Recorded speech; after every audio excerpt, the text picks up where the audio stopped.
Ang hirap kasi ng LDR. Babae na ba? Kasal ba kayo? Paano nyo nare-resolve yung problem na pag halimbawa nag-away kayo, tapos parang sino yung unang nagsosorry? Siya ba or ikaw? Bago kami natulog, sasabi ng sorry. Ganon. Kasal ba kayo? Hindi Kasal pa. ba kayo? Yung kasal ba na pag-uusapan nyo? Oo. Hindi pa. Kasi may papasok pa daw siya sa army. Kaya yun, hindi pa bawal pa magpakasal. Mm. Mm. Pero Kasi ikaw, bawal kailan mo gusto mapakasal? sa tamang panahon. Nakikita mo ba yung sarili mo na kinakasal sa kanya? Noon, ngayon hindi ko muna iniisip yun kasi iniisip ko na wag na lang isipin kasi mas tumatagal habang naghihintay ako mas tumatagal kapag palagi mong iniisip. May anak ba kayo? Oo, meron isa.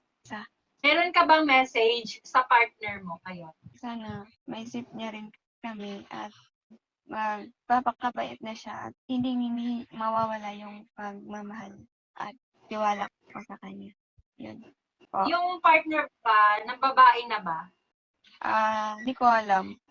O hindi ka rin nang hinala, ganon? Hinala, pero hindi pa ako yung mag-overthink ako. Kasi ako lang din yung masasaktan eh. Inisip ko ganito, ganito, ganito. Kasi nasa malayo siya, hindi naman yun maiiwasan, di ba? Nasaan ba yung asawa mo ngayon?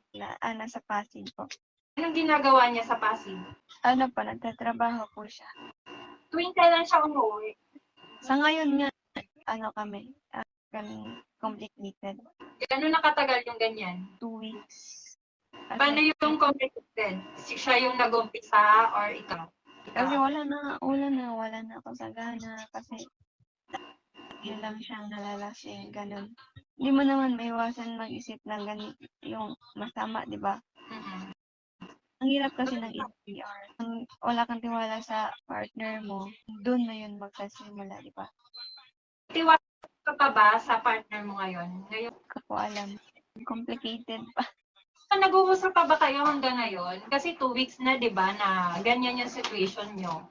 Kasi hindi naman tatagal yung ganyan situation kung okay yung communication nyo. Oo, tumatawag siya pero hindi ina-answer. Hindi na ako nag-a-answer. Wala na.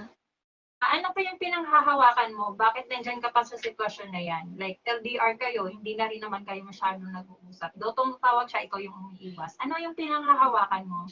Bakit nandyan ka pa sa relasyon na yan? Ang hirap kasi kapag hindi isip ko na lumaki yung anak ko na walang matinong pamilya, ganun. Kahit nasasaktan na, ganun. Pilit pa rin lumalaban.